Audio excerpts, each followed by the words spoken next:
السلام عليكم، كيف دايرين؟ لاباس؟ نتمنى انكم تكونوا بخير وعلى خير. اليوم فيديو جديد في القناه.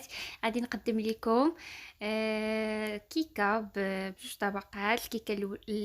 الطبقه الاولى من الكيك والطبقه الثانيه من الكريمه بنكهه الكراميل.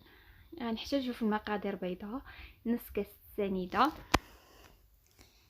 نص كاس الحليب، نص كاس الزيت، كاس دقيق، ساشي ديال سكر فاني، وساشي ديال بودرة الكاكاو، وساشي ديال الخميرة ديال فئة 7 غرام.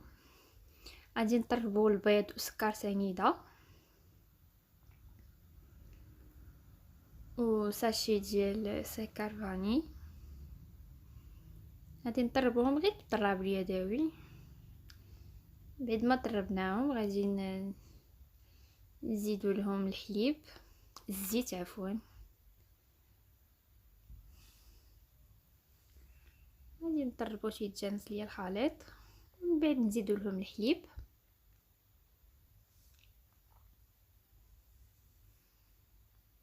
وغادي نطربوا الكل. ما كيك دغيا كيوجد ساهل، دغيا كيوجد وكيجي هشيش. من بعد غادي نزيدوا البودره ديال الكاكاو، كاكاو مر هذا، ماشي داك اللي كنديروا في الحليب، خاص بالحلوه نديروه في الحلوه. من بعد غادي نطربوا الكل، وغادي نزيدوا عليهم دقيق، كاس ديال الدقيق، ما تفوتوش كاس كما كتشوفوا معايا هكا.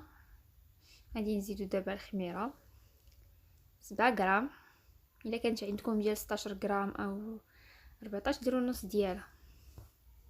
كما كتشوفوا معايا القوام ديال الكيك كيجي على هذا الشكل.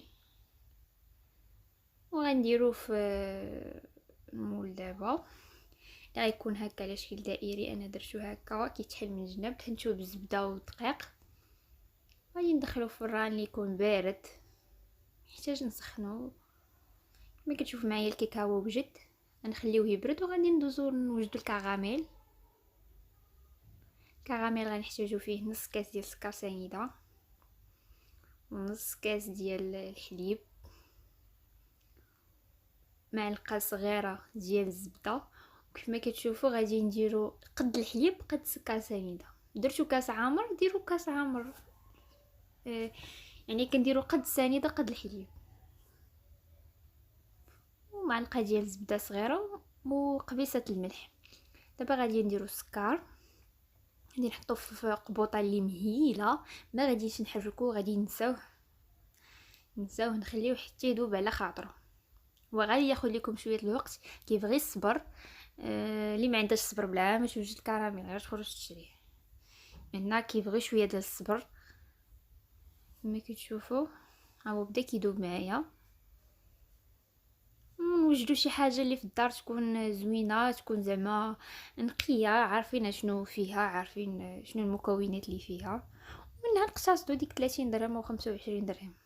كما كتشوفوا معايا دابا حتى داب كله، بقى غير واحد شويه. دابا عاد غادي نخلطوه بمعلقه ديال الخشب. لو احسن تكون عندكم معلقه ديال الخشب. كما كتشوفوا معايا غادي نخلطوه. من بعد غادي نزيدوا ليه معلقه ديال الزبده حتى يذوب لينا السكر كامل. عاد نديروا الزبده كما كتشوفوا. كنبقاو عليه بالتحريك، ما نزقاوش بالتحريك حتى يذوب، حيت لا غفلنا عليه شويه يقدر يتحرق لينا. دابا غادي نزيدوا الزبده، وفي هذه العمليه تبعدوا وجهكم شويه، تبعدوا حيت كيطير. كما كتشوفوا دابا دابت لينا الزبده. دابا غادي نزيدوا عليه الحليب، وعاوتاني نبعدوا وجهنا حيت كيكون السكر سخون والحليب بارد. كما كتشوفوا معايا ونحركوه دغيا، نحركو. كما كتشوفوا دابا تحجر لينا السكر، ما تخافوش لا تحجر لكم السكر. راه حيت السكر كيكون سخون نخوي عليه الماء بارد، الحليب بارد عفوا، كيتجمد لينا. وما تخافوش تقولوا لا الكراميل خسر، لا الكراميل ما صدقش معايا، لا غير كونوا صبارين شويه، بقاو عليه بالتحريك حتى غادي يذوب. دابا غادي نزيدو قبصه ديال الملحه باش تصحح لينا الذوق. كما كتشوفوا غادي نحرك، نبقى عليه بالتحريك حتى يذوب.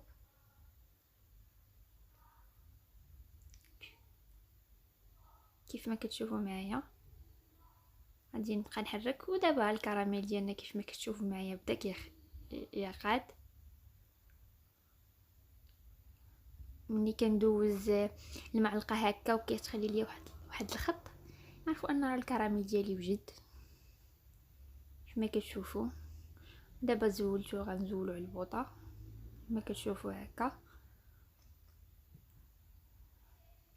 كما كتشوفوا معايا دابا راني صفيتو، دوزتو. ضروري دوزو في الصفاي باش كيف ما كتشوفوا. غادي نديرو في الثلاجه وغادي ندوزو نوجد معكم الكريمه اللي غادي نحتاج فيها 2 معالق ديال بودره الكريم باتيسير، معلقه صغيره ديال فلون كراميل، 2 كيسان ديال الحليب، السكر حسب الذوق،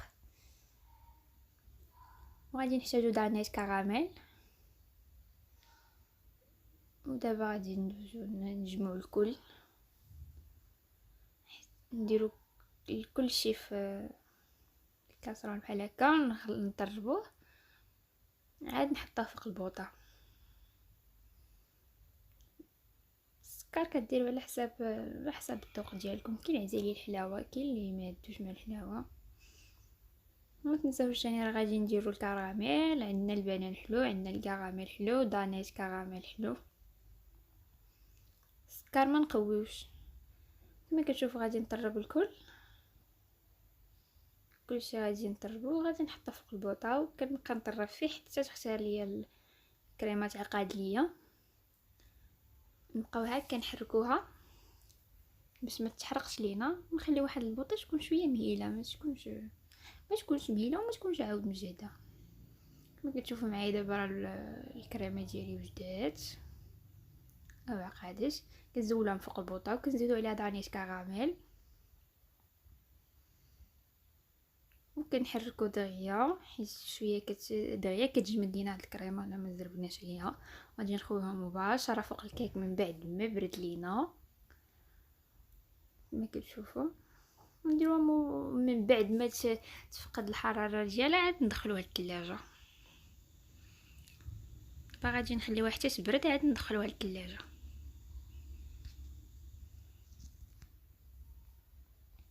بعد ما الطبقه الثانيه جمدات غادي نزيدو ليها البنان، نقطعته على داك الشكل. غادي نديروه كطبقه ثالثه ديال الكيك. كما كتشوفوا غادي نمشي بحال هكا حتى نكمل الطبقه ديالي.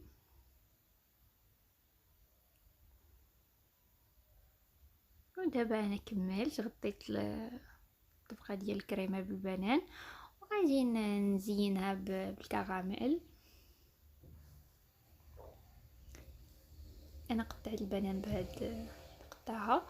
ودابا غادي نزينو بالكراميل بعد ما خرجته من الثلاجه. كما كتشوفوا معايا عقاد وكيجي بحال اللي كنشروه من المتاجر. ودابا الكيكه ديالي وجدات كيف ما كتشوفوا. انا كنزينوها غير بالمعلقه كما كتشوفوا. دابا غادي ندوز باش نزولها من فوق، نزولها من المول. كنديرو هكا الجوانب بالموس عاد كنفتحو وكيكتنا وجدات. كتجي على هاد الشكل،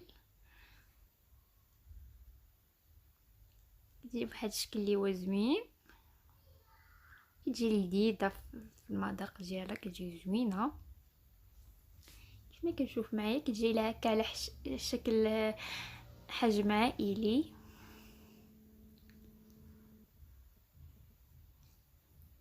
كتجي هكا تحطوها لديالكم كما كتشوفوا. من بعد انا غادي نقطع معكم باش نوريكم الشكل ديالها كيفاش كتجي من الداخل.